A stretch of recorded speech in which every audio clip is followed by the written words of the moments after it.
What is up, enthusiasts? It is Cedar Flags here, and welcome back to another one of my videos. Around 8 months ago at the beginning of the year, I made a video talking about the most underrated roller coasters I have ever ridden.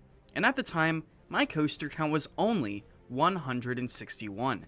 Now, it's at 289. I thought I should make another video since I've gotten so many credits since. Plus, I absolutely love talking about some unpopular opinions, and I said to myself, let's make a sequel. Underrated roller coasters are truly a phenomenon. Some people will say that it's not a good ride. I'll get on it, and I'll think it's amazing. So let's get to these rides. These are either roller coasters that I got new for this year, or roller coasters in the past that I've ridden, but my opinion has since changed. This is Cedar Flags, and today, these are 10 more underrated coasters that I have ridden. Starting off at the number 10 spot, we have Pirates Hideaway at Casino Pier in New Jersey. Now, the reason I put this on the list is because I think that this is a very hated ride. This ride, even though it has a horrible reputation, I think is actually a pretty cute family coaster. Now, many people complain about the rough transitions. I found a couple, but they were no less tolerable than some of the other kiddie coasters that get little to no complaints. And the second major complaint is the theming. I mean, yeah, it is an empty box, but think about it. Most coasters, including Hydra's, don't really have that much theming to begin with. If you go in expecting a fun family coaster, I think you're gonna have a good time. This would probably rank over some major coasters I've ridden just because this ride is so unique.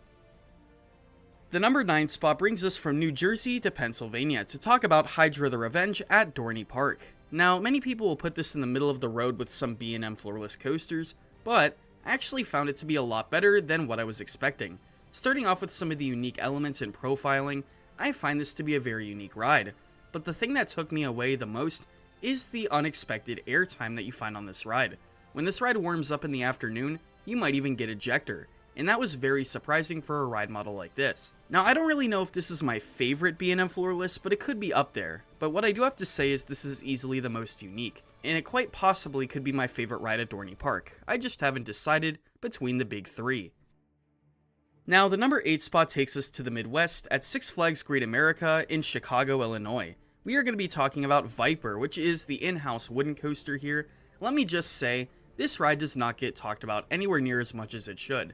Now, I was expecting a little family coaster, just a fun woody, but I got off pretty surprised. This has got to be one of my favorite traditional wooden coasters that I've ever been on, and this is nearly on par with the actual Cyclone at Coney Island. Why is that? Well, I got to ride in the front row, and with that experience, the ride was very smooth. Plus, with that, you got some crazy airtime moments. Let me just say that some of the airtime on this ride is so violent, I was very caught off guard when riding this. The number 7 spot goes to Intimidator.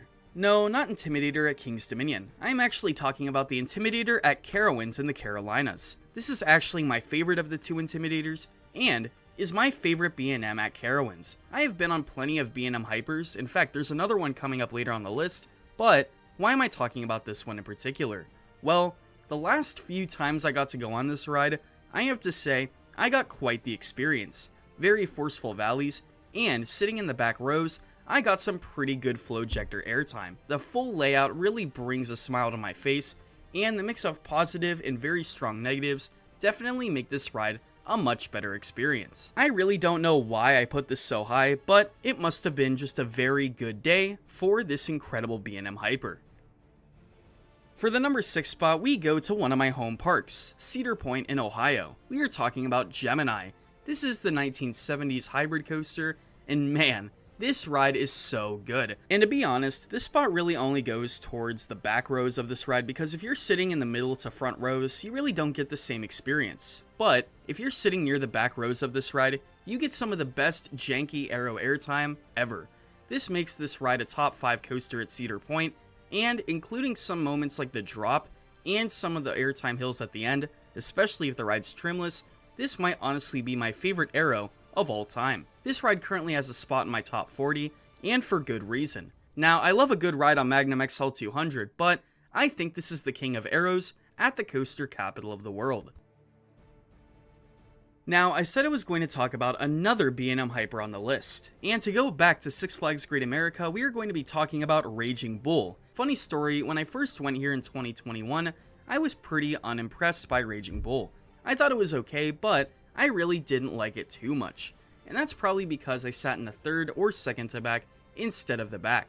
You've heard it from many people, but in the back row, the airtime on this ride is incredible.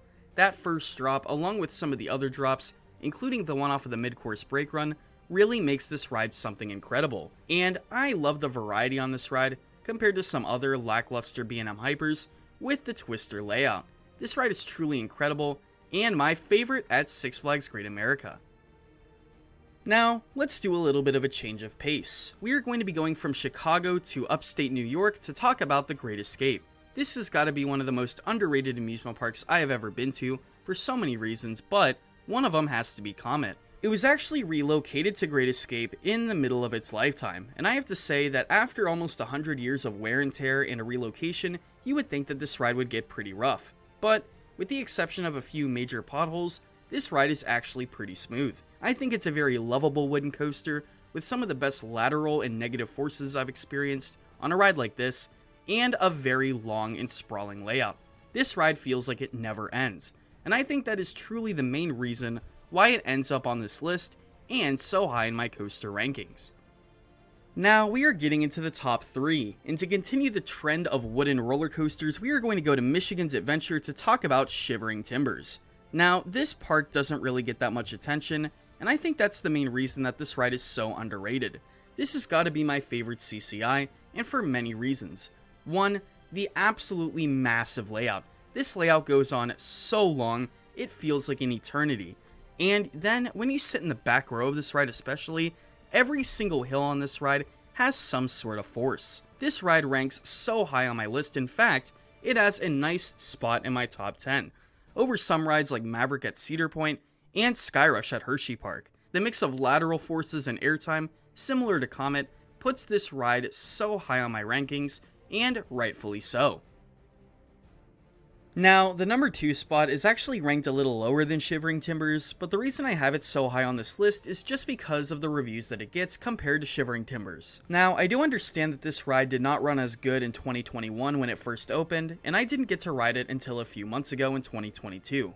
But even when this ride started speeding up, the reviews really didn't change too much. This is why it's my favorite RMC in the Northeast, just because it is one of the most exhilarating ride experiences out there. From start to finish, you are greeted with some incredible pacing, along with some of the best ejector airtime in my life, including airtime moments that rival El Toro's. And let's not forget the variety on this thing, from the straight up camelback hills, to the unique inversions, to some of the crazy turnarounds on this ride, including that dive loop. This coaster sits right above my top 10, and is for good reason.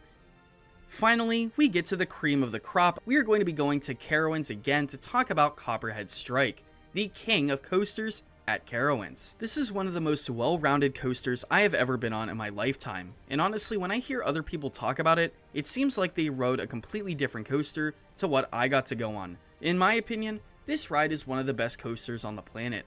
From the incredible hang time, which many people agree with, to the absolutely incredible RMC-like airtime on this thing, especially the moment before the second launch. That moment is incredible, and it really catches me off guard every single time. You have a lot of those S-bends at the end of the ride, and every single one put the blood all the way down to my feet, and it felt very similar to a transition on I-305. From the intense airtime to the intense positive Gs, to the hang time, to the variety, this ride truly is one of the perfect coasters in the world. I cannot wait to get back on this coaster again.